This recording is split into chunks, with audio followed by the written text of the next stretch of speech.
ایرانی صدر Ebrahim Raisi تاریخی دورے پر اسلام آباد پہنچ گئے۔ اسلام آباد میں وزیر اعظم شہباز شریف سے ملاقات، باہمی تعاون کے مختلف معاہدوں کی یادداشتوں پر دستخط۔ ایرانی صدر کل لاہور اور کراچی کا دورہ کریں گے۔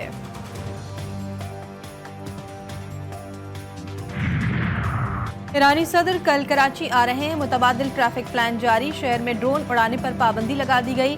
کل ایک روز کے لیے تمام مسافر ٹرینیں ڈرگ روڈ اور لانڈی ریلوے اسٹیشن پر 2 منٹ سٹاپ کریں گی۔ لاہور میں تعلیمی اداروں میں امتحانات ملتوی کر دیے گئے۔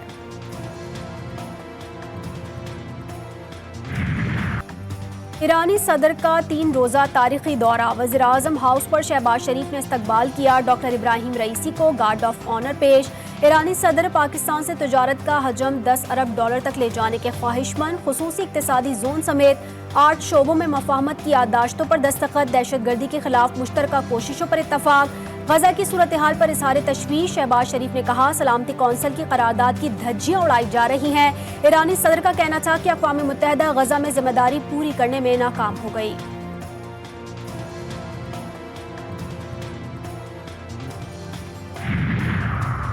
ایرانی صدر ڈاکٹر ابراہیم رئیسی سے وزیر خارجہ اسحاق ڈار کی ملاقات، تمام شعبوں میں تعلقات مزید فروغ دینے پر اتفاق۔ بات چیت کے ذریعے علاقائی چیلنجز سے نمٹنے کا عزم۔ پاک ایران فلموں اور ہنرمند افرادی قوت کا تبادلہ کریں گے، مشترکہ فلم سازی کے منصوبے کا بھی فیصلہ۔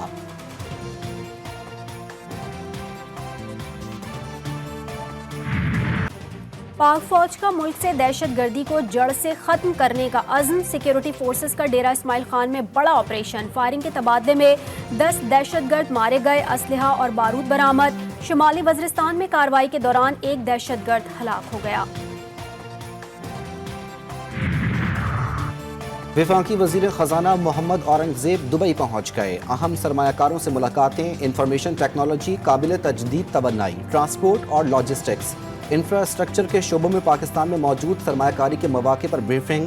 وزیر خزانہ نے کہا کہ پاکستانی حکومت سرمایہ کاروں کو ہر ممکن تعاون فراہم کرنے کے لیے پرعزم ہے۔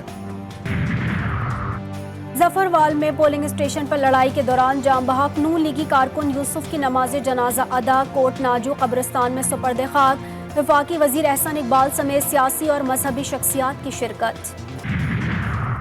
اسٹاک مارکیٹ میں نیا ریکارڈ، 100 انڈیکس 71,861 پوائنٹس رہی، 71,437 پوائنٹس پر کاروبار کا اختتام۔ وفاقی کابینہ نے سویلین انٹیلیجنس ایجنسی کے سیکرٹ سروس فنڈز کو آڈٹ سے استثناء کی منظوری دے دی۔ آڈیٹر جنرل رواں مالی سال کے لیے سیکرٹ فنڈز کا آڈٹ نہیں کریں گے۔ عالمی پریکٹس کے مطابق سیکرٹ سروس فنڈز کو آڈٹ سے استثناء دیا جاتا ہے۔ کابینہ ڈویژن نے انٹیلیجنس بیورو کا رواں مالی سال کا انتظامی آڈٹ مکمل کر لیا۔ چیف جسٹس کا سپریم کورٹ میں اپیل دائر کرنے کی مدت میں تبدیلی کا اندیا، سینئر وکلا سے رائے طلب۔ ہائی کورٹس کے فیصلوں کے خلاف اپیل کی مدت کیا ہونی چاہیے؟ سپریم کورٹ کراچی رجسٹری میں پلاٹ کے تنازع کے کیس کی سماعت کے دوران استفسار۔ یونیک فیصلہ تو اچھا بھی ہو سکتا ہے اور برا بھی، چیف جسٹس قاضی فائز عیسیٰ کا خوشگوار موڈ میں مکالمہ۔ بانی پی ٹی آئی اور شاہ محمود قریشی کے خلاف سائفر کیس کی سماعت، سائفر کی کاپی نہیں کی جا سکتی، سائفر ملنے کے بعد دونوں طرف سے ضائع کر دیا جاتا ہے۔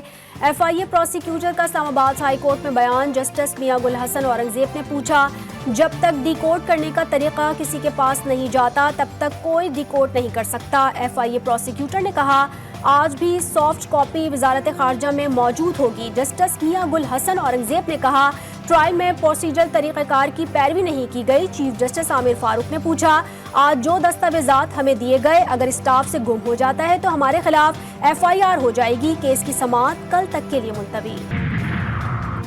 چیف کمشنر خود کو کیسے صوبائی حکومت قرار دے سکتا ہے؟ آپ نے انہیں قید تنہائی میں رکھا ہوا ہے، یہ ایک طرح تشدد ہے۔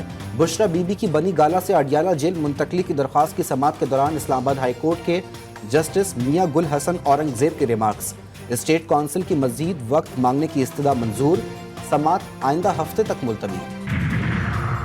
کراچی میں پنک بس سروس کے 2 نئے روٹس کا افتتاح، فیرر ہال میں تقریب، فریال تالپور کی بطور مہمان خصوصی شرکت، خواتین ڈرائیورز میں ڈرائیونگ لائسنس کی تقسیم۔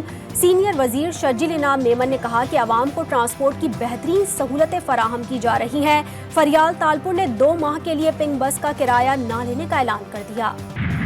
اور وفاقی حکومت کا اہم فیصلہ، پی ٹی آئی دور حکومت کے وفاقی کابینہ کے ارکان کے نام ای سی ایل سے نکال دیے، موجودہ وفاقی کابینہ نے فیصلے کی منظوری دے دی۔